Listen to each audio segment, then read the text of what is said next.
All right, I'm going to introduce Riley. I'm so excited about this. So pleased to have you. So pleased to have you. When Dave was talking about guest speakers, he said, yeah, I really want to get Riley Gaines. I said, hold on a second. Let me see. I got her cell number. I'll give her a little text.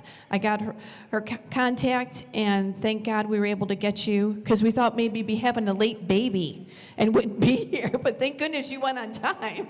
So we're so glad that she's here with her husband, and just that little baby Margot is so beautiful. Let me tell you a little bit about Riley. I know you know all about her, but I have some slides that I'm put together. Riley Gaines, her goal to become a dentist got a little sidetracked by her courage to tell the truth. Riley is a 12-time All-American collegiate swimmer with 5 SEC titles. Woo! It's almost hard to say all that. And I think there's a couple other, awards and incredible accolades on that as an athlete. She was forced, as we know, to compete with a biological male, Thomas. And that's just the beginning of the story that she'll share tonight. She's got some incredible updates for us. Now, Riley stood up for women's sports in safe spaces starting in 2022, and she has not stopped fighting. Here's a chance I had to interview her a couple times. Her journey of courage has only grown, and she's become an unstoppable warrior, speaking around the country at turning points, CPAC, summits, college campuses, universities, press conferences, and an incredible amount of media, sharing her message, sharing her voice. Each time she empowers young women and athletes to stand up against the blatant, harmful atrocities that are erasing women. The trait about Riley is that she's so amazing and that she has never stopped. Sometimes people start and they stop. But Riley has never stopped. She's never given up. She's never taken a moment off from this mission. Just this past year, Riley and I were invited to the White House by President Trump, along with many other leaders, athletes, incredible organizations, for the executive order signing to protect women's sports, titled Keeping Men Out of Women's Sports.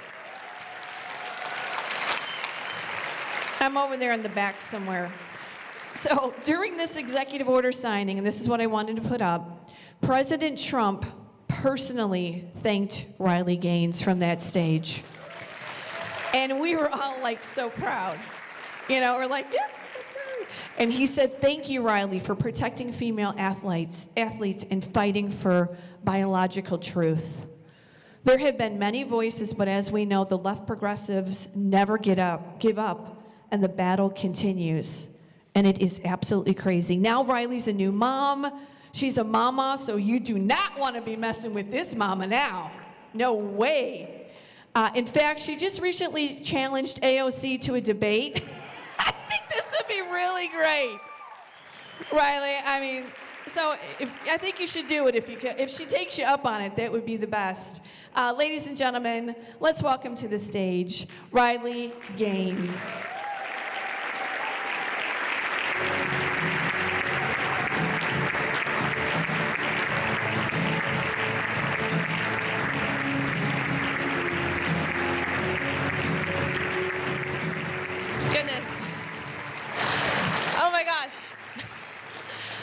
Well, thank you guys. Although I hope you feel just a little bit embarrassed for giving someone a standing ovation for merely saying men and women are different. I don't know. It's kind of like my whole shtick. Well, looking at that on the screen, the debate I challenged AOC to recently, just let me provide a little bit of context there. I posted a picture. This was leading up to the mayoral race in New York City, right, of course, where Mamdani, the self-described Muslim socialist, of course, he won this race. I posted on social media a photo of AOC, Mamdani, and Bernie Sanders after one of the rallies, and I said something to the effect of, like, I don't know, socialism is bad, right?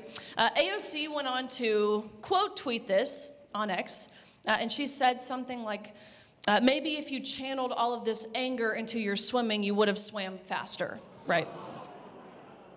So I thought about how I wanted to respond to this.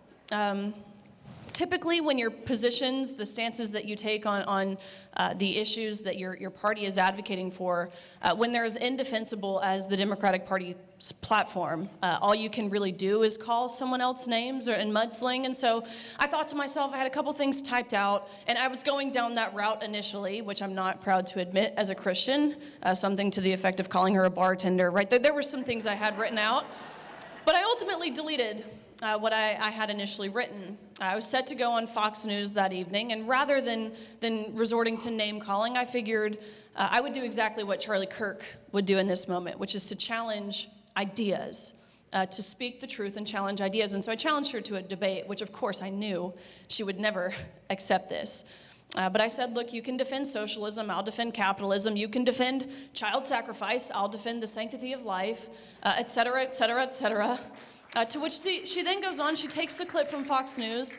She says, you can challenge me to a debate, but I challenge you to get a real job, which is really, really rich considering this was coming from someone who technically doesn't have a job right now as the government is shut down.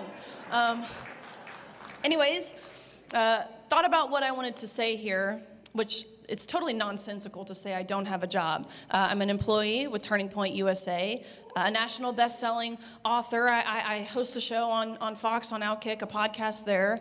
So that was just nonsensical entirely.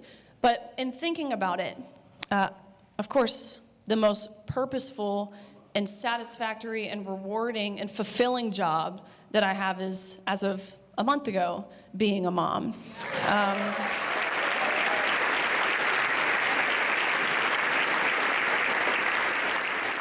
And so that's what I responded back to AOC.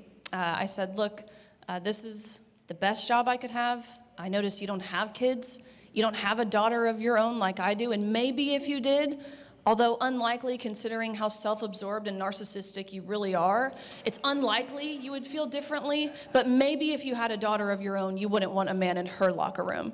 A little bit of context for that AOC thing. Gosh. It just kills me, but look, I'm so excited and grateful to be here tonight. My days the past month have just been all over the place. I don't know what day it is. I was looking down at the calendar today, and I saw that it was November 7th, and I thought back to where I was 367-ish days ago to the day, and how grateful I am that November 5th of 2024 went in the direction that it did.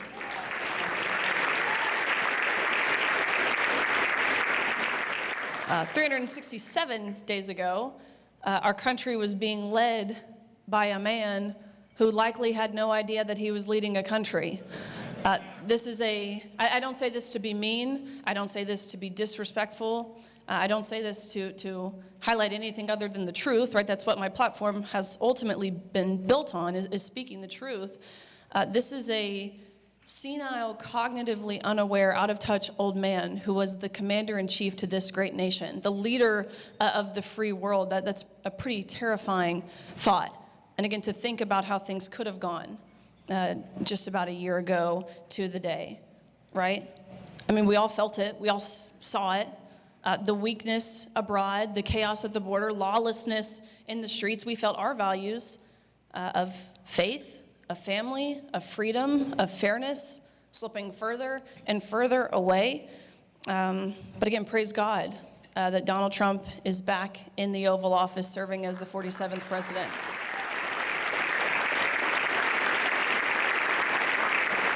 And look at the success, the wins that we have seen in just one short year. The return of strong leadership. We have seen peace deals in the Middle East. We have seen the reversal of weak policies that put everyone else first but the American people. We've seen some fantastic executive orders that protect women's rights, that protect parental rights, that protect the safeguarding of children.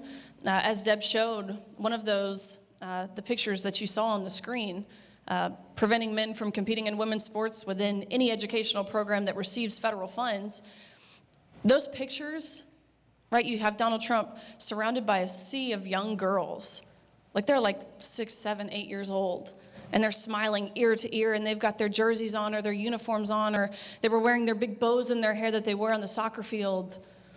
That visual that you saw, that means more to me than I could possibly put into words. We've seen the defunding of Planned Parenthood, at least for 1 year, in the big, beautiful bill. Let's be very, very clear. Planned Parenthood is a sinister organization. It received $792 million in our money, in taxpayer funds, every single year. And with that money, they perform nearly 400,000 abortions annually. They administer and inject minors and adults with synthetic, unnatural chemicals and substances. They promote gender ideology. They support the Democratic Party politically. So, again, to be very, very clear, what Planned Parenthood sells, it's not compassion. No, it is fear. It is convenience that is dressed up as freedom. This is a billion-dollar industry that profits off of panic. It profits off of fear and insecurity and vulnerability. Again, it is not empowerment. One more personal win that I can speak to, that my family has been able to benefit from since President Trump was sworn in back in January. My husband is here tonight. He's the 6'4" British guy who has like this, now living in Nashville, like this country British accent, and he's like rocking a real mullet now. Totally different than what he looked like coming over to the United States in 2018. But he came over here from England to swim. He was an athlete at the University of Kentucky as well. That's where we met. We started dating. We got married in my senior year of college, so in 2022. So I guess we've been married for over 3.5 years now. And of course, yeah, absolutely. Of course, when you marry an alien, which is what I call them all the time, of course you have to go through the immigration process, right? This wasn't a surprise to me nor him. We had an immigration lawyer. He told us, look, you'll apply for your green card. You'll wait 6 months, 8 months max, and you'll be good. So we do that. We wait 6 months. We wait a year. We wait 1.5 years. We wait 2 years, 2.5 years. We had heard nothing from USCIS or Immigration Services under the previous administration when Joe Biden was president. And so we began to inquire, reaching out to every agency, every department, what's the holdup? Bear in mind, he was still here legally the entire time. There will be people on social media who hear this story and have literally accused me of harboring an illegal alien. It would be easier for them if they said they just knew nothing and understood nothing about our legal immigration process. That would be more efficient and a better use of their time. Of course, he was here legally the entire time. But nonetheless, we couldn't get any answers until finally we get a letter to our house. This was in January of 2025, earlier this year, right before President Trump was inaugurated. And this letter said, in big bold letters, it said, request for evidence. And so we open it up, and it says, sorry, we can't actually give you your green card because your medical record isn't complete. And what was missing from my husband's medical record in the year 2025? The ineffective, under-researched COVID vaccine. That's why they weren't willing to give him his green card. I'm sure they made every single person who crossed the southern border illegally have their COVID vaccine. I'm sure of it. Anyways, praise God, Donald Trump won. Praise God, he was inaugurated in January. I give it 24 hours before I pick up the phone. Hey, did you know this mandate, this illegal mandate, what I would deem illegal, is still in place nationwide? He said, no, give me 2 hours. And literally within 2 hours, it was not a text, it was not a call, I saw a headline on Fox News, a Fox News alert. It said, President Trump vacates nationwide mandate requiring legal immigrants to get the COVID vaccine.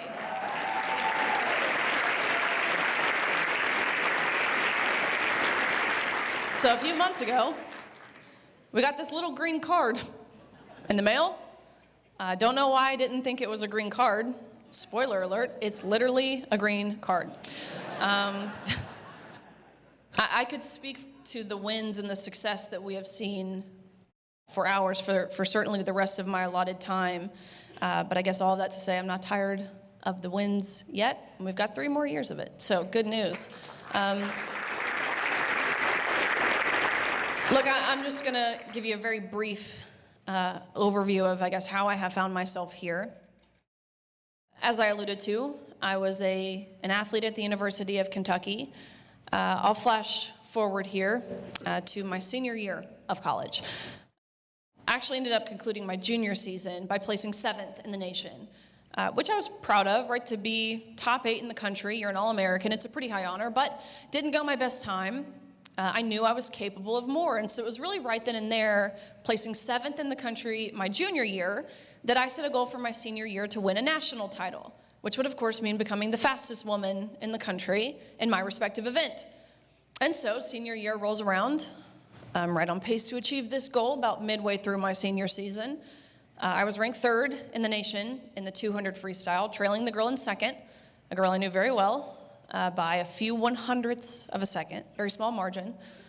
Our sport is one that's measured in very small margins, again, hundredths of a second.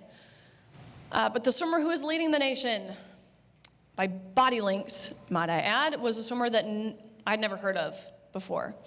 None of us actually had ever heard of this swimmer. And this was the first time we became aware of a swimmer named Lia Thomas.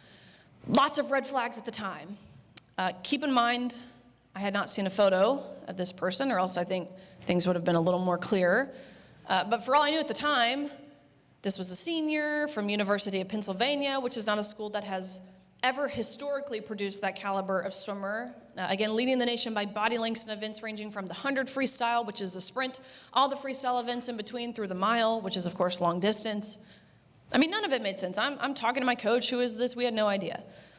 And we continued to stay in the dark until an article came out disclosing very briefly, at a blip of a sentence, it said word for word, Lia Thomas is formerly Will Thomas and swam 3 years on the men's team at University of Pennsylvania before deciding to switch to the women's team for his senior year. When I read this, I was shocked, naturally, right? Like my whole team was shocked, but really I felt relieved when I read this. Like, oh, this person's not a threat to me or to the national title that I hope to win, because he's a man, right? Surely there are rules in place that would prevent him from competing with the women when it came to, hoping to achieve a national title. I mean, this is a pinnacle of our sport. Comparatively, that the NCAA championships is faster than the Olympics because of how much depth the U.S. has, how people from all over the world come to the U.S. to participate in NCAA athletics. Surely there were rules in place, right? We prevent doping, so I would imagine they would prevent male levels of testosterone in women's sports.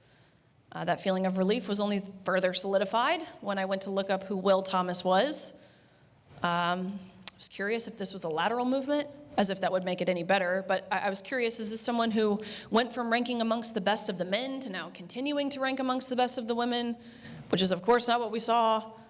We saw that this was really a less than mediocre male swimmer competing at the Division I level in his rightful category, the men's category, ranking in the 400s and 500s nationally the year prior to, again, just 12 months later, dominating the entire country of women. But again, that's why I say I felt relieved. Thought the NCAA would see it how I saw it, and how my teammates saw it, and how my coaches saw it, and how my family saw it, and how anyone with any amount of brain activity would probably comprehend this. Again, nothing hateful about it, nothing even opinionated about it, looking at the sheer facts on the paper in front of us. But lo and behold, the NCAA saw nothing wrong with this. And so a few weeks before our national championships, they released a statement saying that his participation in the women's category was a non-negotiable, meaning there's nothing we could do. There were no questions that we could ask. There were no concerns that we could raise as women, as female athletes. We were quite literally told we had to accept this with a smile on our face. And so I watched that first day. It was the 500 freestyle, which is not an event that I typically do. And so I watched on the side of the pool as he swam to a national title. Again, beating out Olympians, beating out American record holders. They're not scrubs. They're the most impressive and accomplished, the fastest swimmers, female swimmers this world has ever seen. And he beat them all by body lengths. He became the first man to win a Division I NCAA women's title. Trailblazer. Second day of competition was the 200 free, which is the event that he and I raced in. And so get on the blocks. It's the championship final. It's the top 8 women in the entire country. And I look over at the lane next to me, and there what was very visibly a man was on that block. 6'4", his size 15 feet, taking up the entire diving block. It's literally like a South Park episode, but real life, or like a Babylon Bee headline, or like an SNL skit when SNL was actually kind of funny. But no, it was like that South Park episode. It turned into like a documentary. And so we dive off the blocks and we swim 8 laps of freestyle, and I touch the wall at the end, and I look up at the scoreboard behind me, and almost impossibly enough, we had gone the exact same time, down to the 100th of a second, meaning that we had tied, which is, number one, incredibly embarrassing for a 6'4" man. He couldn't even beat me.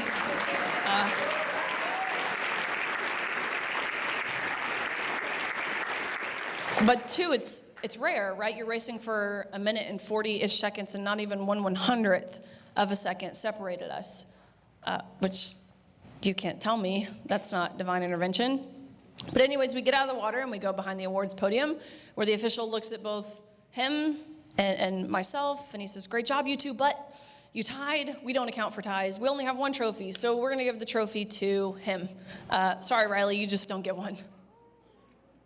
I was so taken aback in this moment, right? Having just competed, my heart rate was high, my adrenaline was still pumping, and so the first thing that I thought ended up being the first thing that I said, and the first thought that I had was, isn't this everything that Title IX was created to prevent from happening?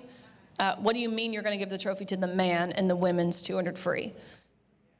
I asked the dreaded question no one dared ask all season, and I said, why? What's the thought process? What's the rationale or the justification here? To which, of course, they didn't have any. They weren't given a script of what to say when someone asked why. They didn't think anyone would, which is a sign of the times. But I appreciate his honesty. The official, he looked at me, and his face changed. He looked sad. He sounded sad, the official. I could tell he didn't even believe what he was about to say. And he says, "Riley, I am so sorry, but we have been advised as an organization that when photos are being taken, it's crucial that the trophy's in his hands. You can pose with this one, but you have to give yours back. He takes the trophy home. You go home empty-handed, end of story." That was the moment when. I will never forget standing on that podium, right, sharing my placement with a man standing 8, 9 inches taller than me, holding this trophy I knew I had to give back. And I just had this realization of, Riley, how in the world can you expect someone to stand up for you if you're not even willing to stand up for you? That's what I was doing. I was waiting for someone else because I thought someone else would. I thought surely there would be a coach at some point over the course of that season who would say something. Surely there would be someone within the NCAA, someone with political power, some other swimmer, someone's dad, quite frankly, would come down there and yank this man out of our locker room like my dad so desperately wanted to do. But it was then and there I decided that it had to come from us as women, as female athletes. So again, that's the unfairness of it, coupled with what I alluded to in the locker room, which it's impossible to put into words, the feelings of violation when you're in an intimate area of undressing, such as a locker room, which is not, a swimming locker room is not a place of modesty, right? These suits that you're putting on, your racing suit, it's skin tight, it's paper thin, it takes 15, 20 minutes to really poke and prod yourself into these suits. And that's 15 to 20 minutes of which you're fully exposed. Putting that suit on, having your back turned, and all of a sudden you hear a man's voice. It's instinctual to cover yourself with your towel or your hands or whatever, and you turn around and you literally have to look up because, again, he's so much taller than every woman in there. And there's a man taking off his women's swimsuit, fully naked, fully intact, fully exposing himself, inches away from where we were simultaneously fully undressed. It's awkward, it's embarrassing, it's uncomfortable. Really, it was feelings of just betrayal by people who were supposed to be protecting us. They had failed on every account. Those two things coupled with, it was really these three things. Again, the obvious unfairness, the locker room, the infringement on our privacy as women, but I would say just as big of a contributing factor to why I felt confident and secure enough to take that initial leap of faith and to put my name and my face to this is the emotional blackmail that we faced as student athletes, as female athletes, to stay quiet during this time. My university sent me to sensitivity training, which didn't really work, but I had to go, where they sat me down. They brought in what they called an outside professional, never telling us what the qualifications of this woman, which was ironic. Well, it's a woman. All of the outside professionals that they brought in were women, which is really telling. She sat me down and she taught me how to use, as a 21-year-old senior in college, she taught me how to use the words she and her in a sentence. I had to keep going through this training until they felt like I had been properly re-educated. We had to participate in restorative justice circles where we learned about how we, as women, we were the oppressors in this story. He was the victim. He just wanted to be happy. We were impeding on his happiness. How could we live with ourselves? Some things matter more than winning. That's what they told us. You know, yes, you're playing college sports at the Division I level. Sure, it's elite, but it doesn't really matter when we're talking about another person's happiness. You have to sacrifice that for this person. We were told we would lose our scholarships, you'd lose your friend, you'll never get a job. No employer will ever hire you if you speak about this because, you know, they'll look you up. It's standard practice. They're going to see that you're a transphobe. You'll never get a job. Riley, you want to go to dental school? Sorry, no dental school will ever even look at your application if you speak about this. More outside professionals who came in, who sat us down as a team and told us that our rhetoric, it was harmful. It could physically hurt someone somewhere. We could cause someone to do that to themselves, self-inflicted for that matter, and we would be responsible. And that would make us responsible for potential death, and that would make us a murderer. And you don't want to be a murderer, you don't want to have blood on your hands. No, so just be kind. That's what they told us. Another woman who came in and sat my team down and said, look, girls, what you're advocating for, especially as it pertains to the locker room, sounds a lot like segregation. You know who else advocated for segregation? The KKK. And white supremacists, and that's not the side of history that you want to be on, is it? No, so just be inclusive. That's what they told us. That's why there were so few.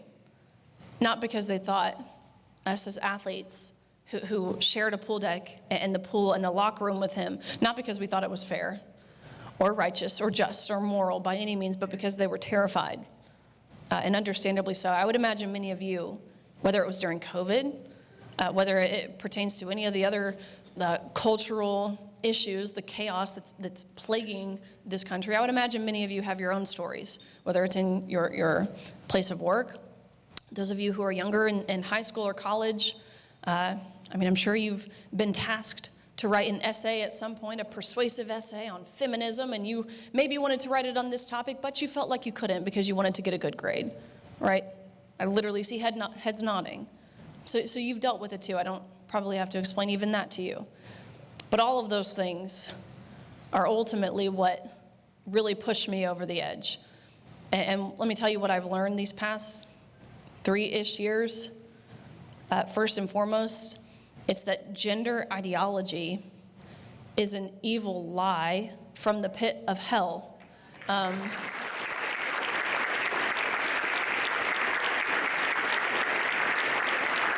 It is a lie that is built on deception, on discouragement and destruction. And who does that sound a lot like?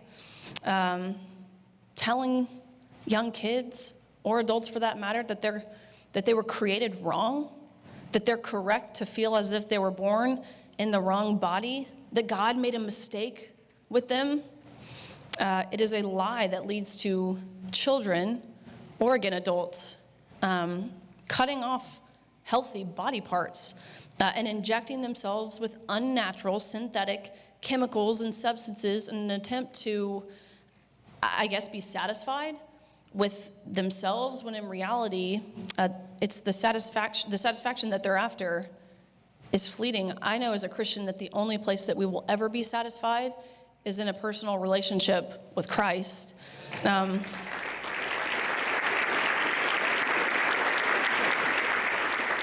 to speak to some of the ways that we've seen the deception and the discouragement, number one, just the verbiage itself, right? How our language, the English language, has been manipulated entirely. Verbiage like gender-affirming care. It sounds so positive, right? You have that word affirmation in there. But what a horrible message to send, to tell people that they're correct to feel as if they're born wrong. No wonder that suicide rates are higher amongst this demographic. Of course, when you're telling them they're born wrong, what do you think is going to be the case? We should be telling them that they're perfect just the way God intentionally and uniquely created them in His perfect image. Words like compassion and empathy and inclusion itself. Just know when you hear someone specifically, I hate to make this partisan, it really shouldn't be a partisan issue, but when you hear people use words like inclusion from the Democratic Party, your brain should automatically replace that with exclusion. Because what we saw, what we faced as women, it wasn't inclusion. We were excluded. We were excluded from a category meant to include us. Actually, I'm thinking of a story now. I was testifying before, I've had the displeasure of testifying before Congress and the U.S. Senate many times now, and I really mean the displeasure. They're meant to be really, like the first time I testified before Congress, I was really intimidated, right? Like I'm like a 20-year-old, maybe 22, 23-year-old girl. I didn't know like anything about our government at all. I knew we had 3 branches. I didn't really know what they did. I still don't really know what they do. I don't even think they know what they do, actually. I was testifying, sat before Congress, so intimidated. And it took me all of 5 minutes to realize that they're really not as smart as they make themselves out to be.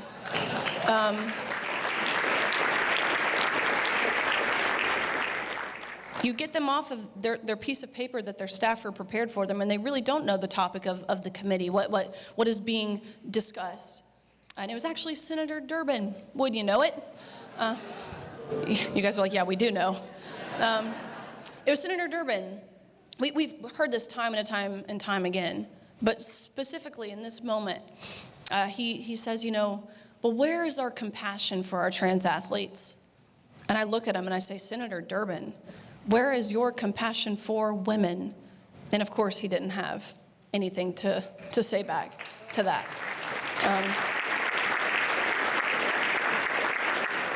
Words like reproductive freedom, our healthcare freedom, our reproductive rights, right? That's just a fancy way to say prematurely ending human life.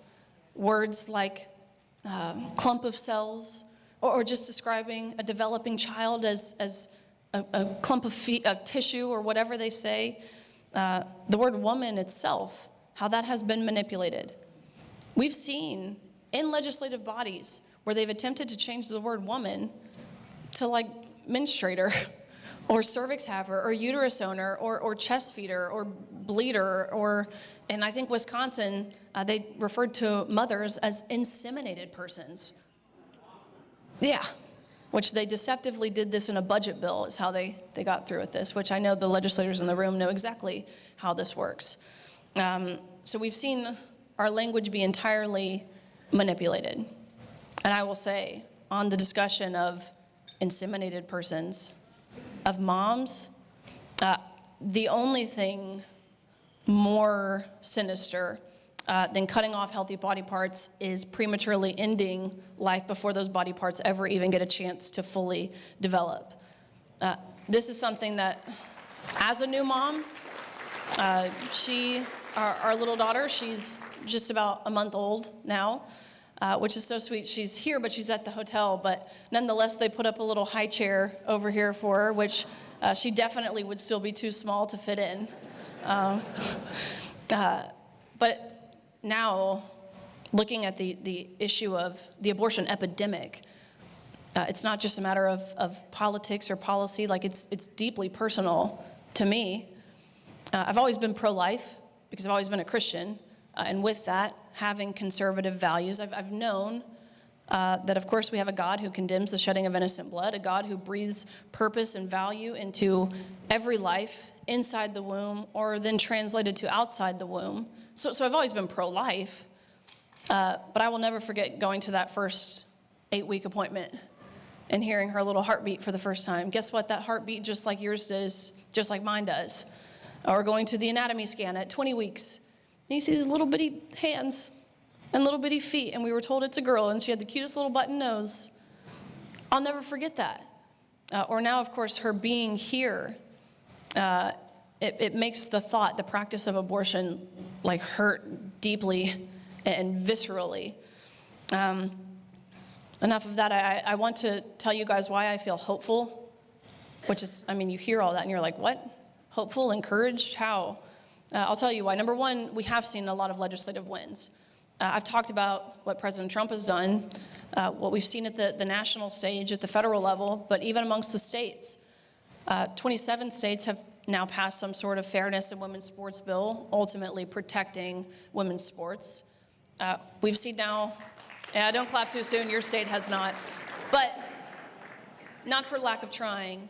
You have fantastic legislators in this room, representatives and senators who have done their part, who have filed legislation, but to no prevail because the other side of the aisle won't even vote it out of committee. We've seen, and even if they did, I think you know what your governor would do to this bill if it was on his desk. We've seen 17 states ultimately define the word woman in law, which is crazy we have to do. Again, the state of Illinois has filed this several times, but to no prevail. So it's merely a bill, like a definitional bill. It defines man, woman, male, female, girl, boy, mother, father. Crazy we have to do that. Although shouldn't really be too surprised. We have a sitting Supreme Court justice who can't even answer what a woman is because she claims she's not a biologist. Which, guess what? I'm not a veterinarian, but I know what a dog is. That's the stupidest thing I've ever heard. We have seen teams across the nation, even here in this state, ultimately deciding to boycott, which I put an extra emphasis on that word, boy, when they get up to the net or on the court or at the starting line and they realize that their opponent has a male on their team, or the man next to him or next to her at that state championship is not actually like the rest of the girls. It's a boy. And so we've seen girls stepping down, saying, look, truth matters. Our safety as women, especially in sports where there's collision or throwing something at one another, we're not willing to risk our safety for this. We're not participating in the farce. That leaves me feeling encouraged. We've seen corporations backing down. We have seen hospitals ending the horrific practice of unregulated child butchery. We have seen lawsuits that are being filed and successfully winning, being victorious. There's a lawsuit right now titled Gaines versus NCAA. Super fun to sue someone with such deep pockets, by the way.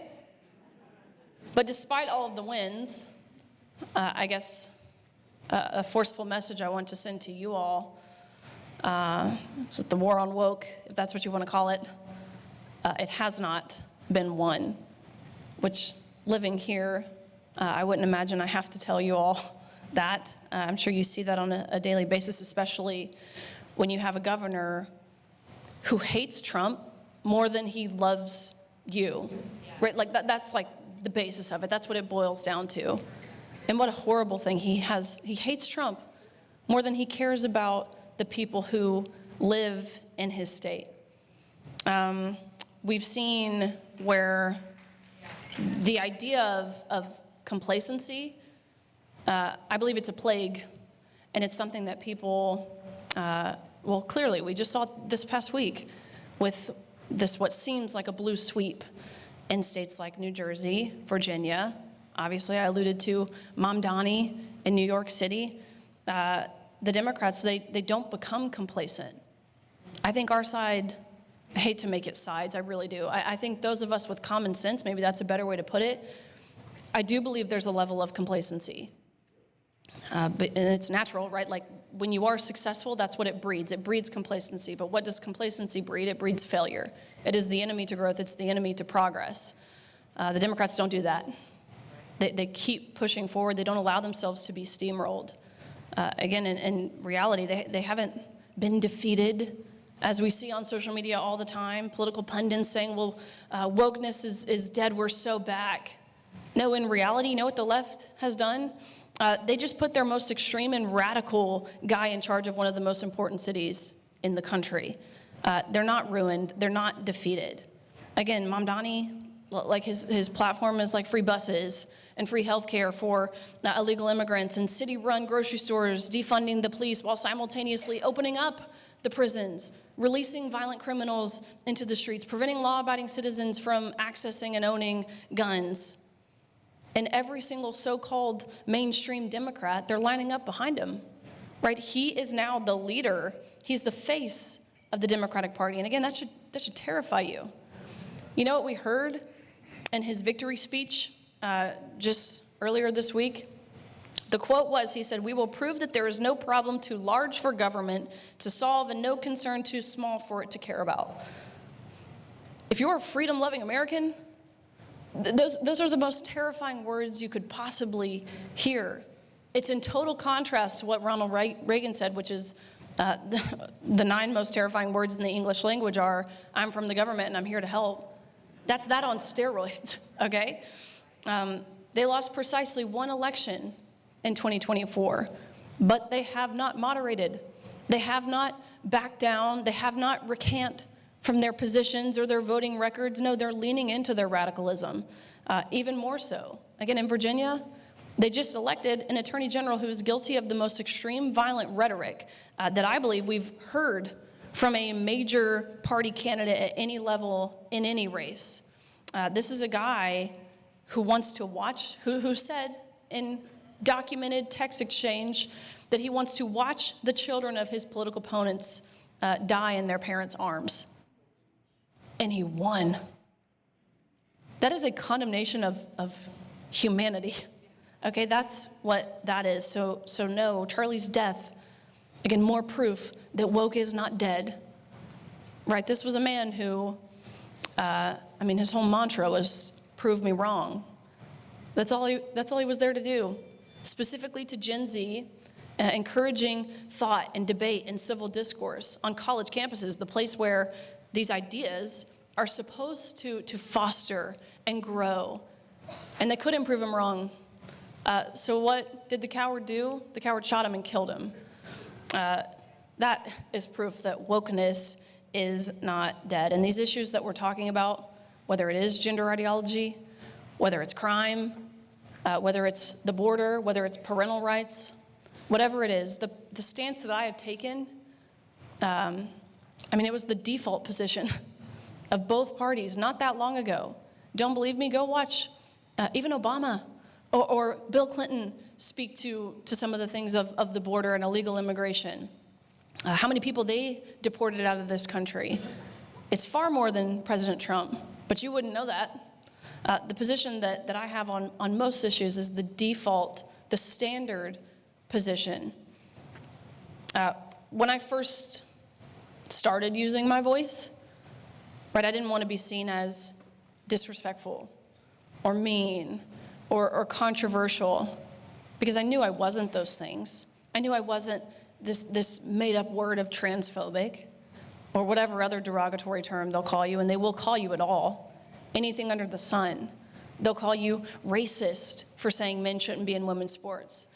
They'll call you a misogynist, weirdly enough. I get that one all the time. I'm like, I'm the misogynist for wanting to protect women's opportunities and safety and privacy. Makes sense. I was just a college student, just an athlete who wanted fairness, who was in dental school, set to specialize in endodontics. Like this is by no means I guess, where I ever saw myself. Never the direction I pictured my life would go.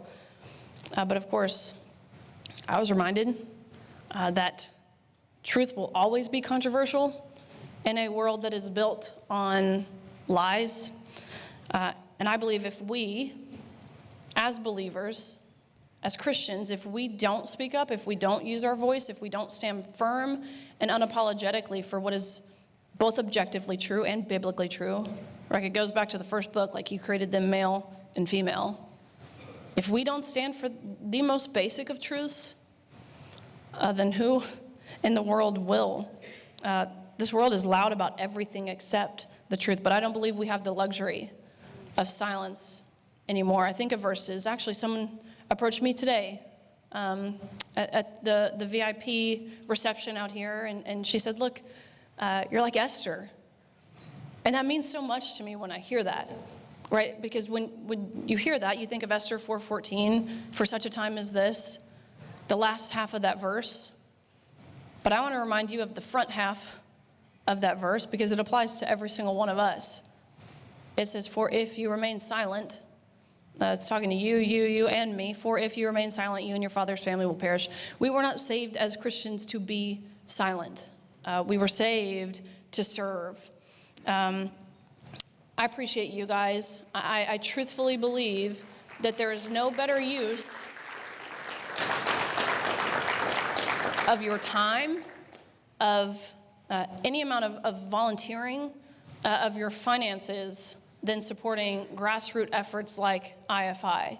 Again, this is an institute that lobbies for bills that you care about, bills that are rooted in traditional values.